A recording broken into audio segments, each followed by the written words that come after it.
In today's era of digital photography and social media, you can take for granted how easy it is to create and share an image.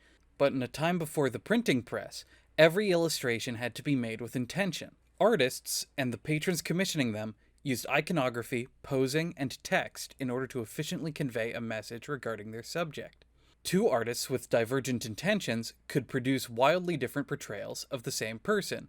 This can be observed in art of one of the medieval era's defining rulers, Charlemagne. By observing how portrayals of Charlemagne have changed, we can see how different eras of artists wanted him to be interpreted.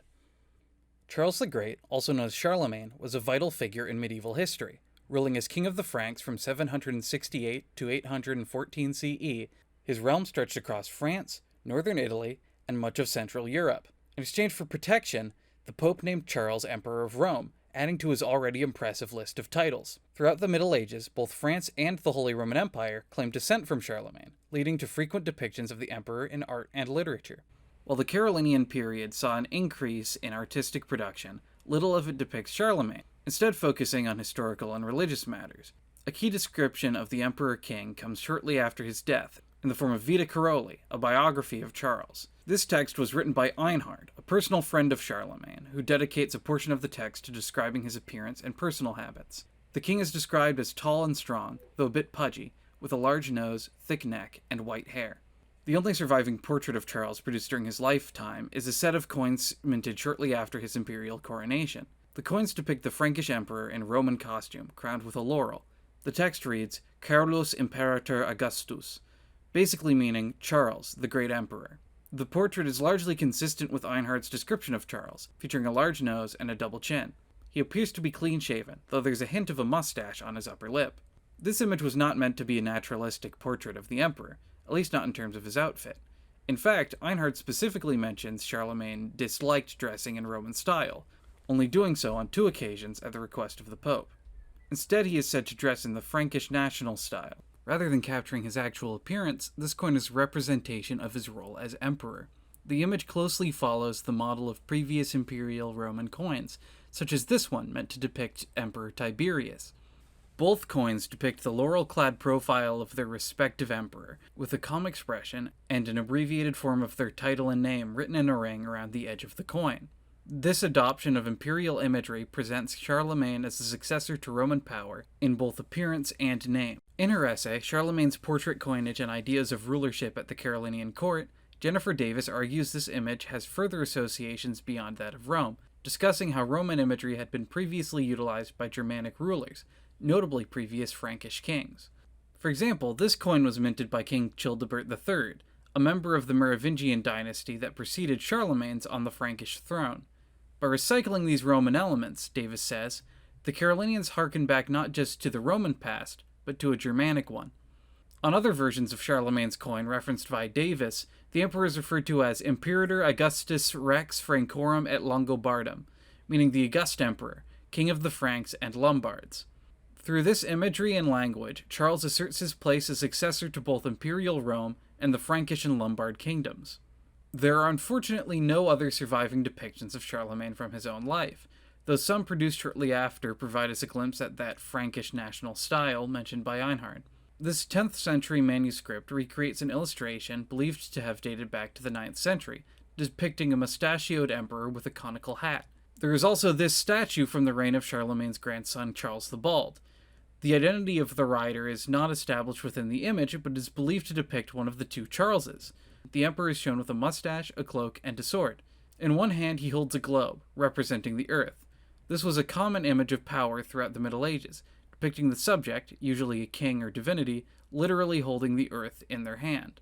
While the sample size is limited, the coin gives us a handy view on how Charlemagne wished to be viewed as a successor to previous rulers of France and Rome. Later depictions, produced by those who wished to evoke the Carolingian Empire just as Charles had evoked the Roman one, create a new image of Charlemagne as the perfect knight. Illustrations of Charles shifted to depict him in neither the style of 8th century Franks nor that of imperial Rome, instead portraying him in a high medieval style, wearing plate armor and holding a heraldic shield. Several key pieces of iconography became the previously mentioned globe, a long beard, and distinctive coats of arms, either a black eagle, sometimes two-headed, in front of a yellow background, several fleur-de-lis on blue, or some combination of both. Rather than a laurel, This Charles was imagined as wearing a closed crown, which had become a symbol of imperial authority. Medieval poems depict his court as home to a group of knights, much like those of King Arthur's Round Table. In the late Middle Ages, he was commonly depicted as a member of the Nine Worthies, a group of figures plucked from history, legend, and the Bible. In Veronica Sekules' Oxford Guide to Medieval Art, she refers to the Worthies as a more or less authoritative group of 9 soldier heroes, whose appearance stood for the whole notion of heroism. Individually or as a group, the Worthies represented chivalric virtue. This image was painted by Albrecht Dürer in 1512, and is perhaps the ultimate example of the anachronistic Charlemagne, with a long beard, late medieval armor, globe in hand, and dual coats of arms. Additionally, the emperor is shown wearing the imperial crown of the HRE, though the crown would not be created until a century and a half after his death. What is the reason behind this anachronism? Why depict Charlemagne as a high medieval ruler rather than the early medieval one he truly was, or the Roman one he positioned himself as? To some extent, it must have been familiarity. A medieval audience might have had an easier time identifying Charlemagne if he were dressed in what they considered the imperial style.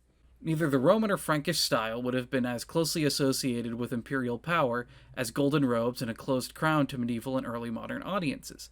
But more importantly, dressing Charlemagne in a contemporary style helped to lend his authority to contemporary rulers. Just as Charlemagne adopted the imagery of Rome to cement his authority, medieval artists clothed Charles in their own imagery to provide it with an ancient origin. Take Charlemagne's coats of arms. Why would he be associated with images he never used in his own life?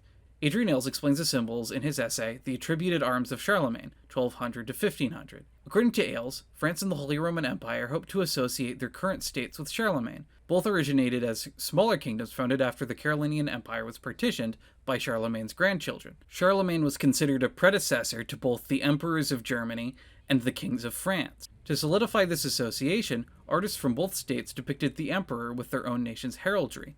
In the case of France, the fleur-de-lis, while the Germans used an imperial eagle. By merging the two, artists were, in Ailes' words, creating a single coat reflecting the shared identity and legacy of the king-emperor.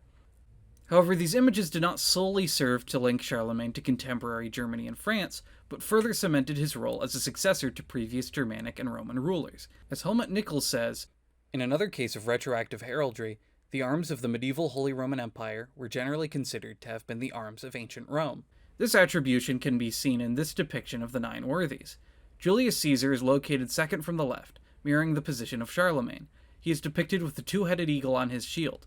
The fleur-de-lis is similarly linked to a historical figure. Medieval writing and art frequently depicted the fleur-de-lis as having been bestowed upon the 7th century Merovingian king Clovis. Thus, Charlemagne carries not only the symbols of high medieval Germany and France, but also ancient Rome and the Merovingian Frankish kingdom. The artists and patrons behind these anachronistic depictions of Charlemagne built a similar continuity to those of the Carolingian emperor's court. Charlemagne's coin shows the emperor as the successor to both Frankish and Roman power.